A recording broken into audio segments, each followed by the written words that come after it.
Hey, this is the U.S. Capitol Bicentennial silver dollar, and it's a pretty cool coin. This is definitely one of my, I like this design more than I do many of the other commemorative silver dollars. If I had to put this in a list and rank it, this would be in my top 10. So this is a cool design. I thought this looked a little weird because originally when I pulled this out, it had this white box here. Or this white plastic piece, and the box was set inside. And I thought, well, that's really weird because like on the Smithsonian one, you pull it out and there's a large box. But then I realized, okay, it's probably not the seller's fault that I got. This is probably how it really came, because there's a smaller box inside here. So it does come with a box, and they evidently were trying some different money saving measures, or maybe they did it on their, the earlier ones a little bit different. In fact, you know what? Many of the ones that are earlier that I have actually did, I got the small box, but I don't have these two pieces. So I bet you, this is probably exactly how it originally shipped. So I've just never gotten these plastic pieces before, I don't think. And if I have, I don't remember them. So let's take a look at this coin. I've got my big red book there, turned to the page already. And we'll look at that real quick. You guys don't have this book, you need to get it. You can see it says U.S. Capitol Bicentennial Silver Dollar, 1994. It's 90% silver. These silver dollars commemorated the 200th anniversary of the U.S. Capitol in Washington, D.C. Although the federal city, as it was called, was not laid out in the 1790s, it was not until 1800 that the federal government relocated there from Philadelphia. In honor of the recently deceased first president, the name was changed to Washington City, or in popular use, Washington. The Capitol building design represented the work of several architects and artists, among them Benjamin Latrobe. I wonder if he's from Latrobe, Pennsylvania. That's a beautiful part of the country. Not much to do there, but a beautiful part of the country, especially when you're taking off and landing in an airplane. Beautiful. Charles Bulfinch and Constantino Brumidi. And on one side, the obverse, it's the dome of the Capitol with stars surrounding the Freedom statue. And the reverse, a shield with 4 American flags, branches, and surmounted by an eagle, a motif based on the center area of a stained glass window near the House and Senate grand staircases. That is amazing that these people walk up and down grand staircases every day. I hope I have a house one day that has a grand staircase. I guess the little the little 3-step porch steps that I have, I guess I could call that a grand staircase. This was signed into law by Public Law 103-186 by Bill Clinton in 1993, and number minted was 68,000 uncirculated and 279,000 proof. Sale prices was originally 32 for the BU and 36 for the proof, later raised to 37 and 40, and $15 surcharge, it's the highest surcharge I've seen yet, went to the United States Capitol Preservation Commission. And then a mint announcement noted that this was to go for the construction of the Capitol Visitor Center. So pretty cool. And by the way, if you guys, I think I mentioned this, I'm not sure if I've done this retaking of this video so much now that I'm not sure if I mentioned it on this video or the last one I filmed. But if you guys are collecting the modern days commemorative silver dollars or the halves, I would probably, I don't know how it is on the half dollars. Let me see something here. Minted. It's the same way with the halves. I believe it's the same way. I just looked at one example there. But I would get the uncirculated versions if you're not going to get both. And for me, it doesn't matter. But the uncirculated versions, they always made fewer of them. And like the classic commemorative series, the ones that are from the 1900s, 1920s, 1930s, the half dollars, there are ones that are more valued, they're higher value because they're rarer than others.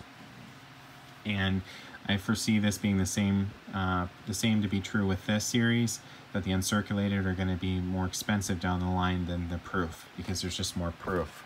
But anyway, let me actually show you the coin. So I'm not sure, I can't remember if I got the proof or just the uncirculated. I think I got the uncirculated. And the box is super not wanting to come open right now. What do you think if I keep shaking it like this? You think this box is, I wonder if I try it from this side. There we go. And of course the coin is just, oh, okay, it doesn't come in a clamshell. I'm used to the clamshells. I guess the older you get, they don't come in clamshells. And I know that because I have some older ones that don't come in clamshells, but I'm just so used to the clamshell. I think that's an awesome way to present these coins. But anyway, let's look at this real quick. So you get the certificate of authenticity, and it has a beautiful picture of the Capitol there. And very neat picture. And then you get the information on the engravers, a little bit of their history. And then when you open this up, this is a nicer certificate of authenticity than I see many of them. You get a little bit of information about the coin, and yep, this is the Denver Minted D version. This is the BU version. That's a nice COA. They're usually not this nice. And the coin comes like this. And you got that nice mint luster. This was minted in Denver. And in 1994, and we'll pull a nice little handy dandy coin puller thingy. And there is the coin. It is a beautiful coin. This is one where it's a nice coin in proof or uncirculated. It really doesn't matter which one you get. It's a nice coin. I don't know. I haven't really looked at this coin much. Seems to be in really good shape. The capsule looks like it needs to be cleaned a little bit. But you can see the freedom statue there with those stars the Red Book was referring to. Which it's easy to miss the details, you know, of coins like that. You know, it's easy to miss, okay, that was a major part of the design. Even with the stars, it's easy to look at that and say, oh, that's cool, but not really knowing with this Red Book, it's cool because I know that's called the Freedom Statue. But that's a really nice coin. You got the American flag waving in the background, and it says Bicentennial of U.S. Capitol. And there's the motto, "In God We Trust," and liberty. And let's see what the back of this looks like, if I don't destroy the coin. And then United States of America, $1. You got the motto again in Latin there on the center of the shield. And that's a really nice, I like that back. It's a really nice reverse.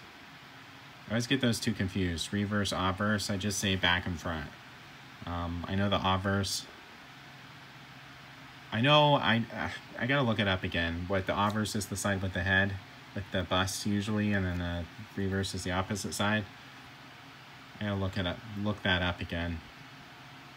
I can't believe I run a channel called Coin Crazy and I don't know what the obverse and reverse of a coin is, which side it is. Isn't that nuts? I guess I have no business being a coin collector. Honestly, you guys, sometimes it's, I know it's technical, but it just seems a lot more easier to say, hey, the front and the back. Maybe that's my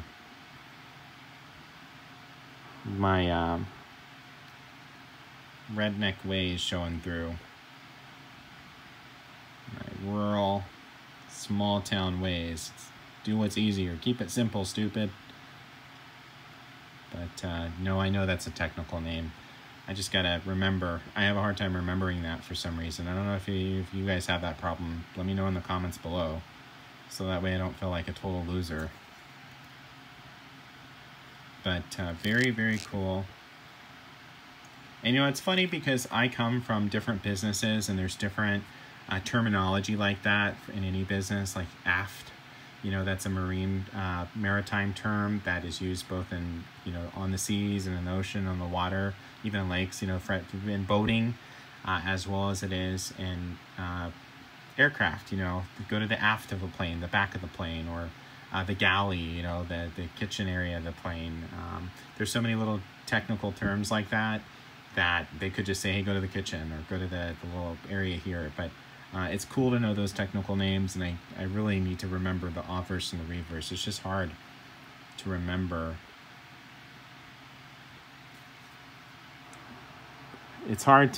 Sometimes it's hard when you're so used to calling something, doing something, you know, you can't teach an old dog new tricks, right?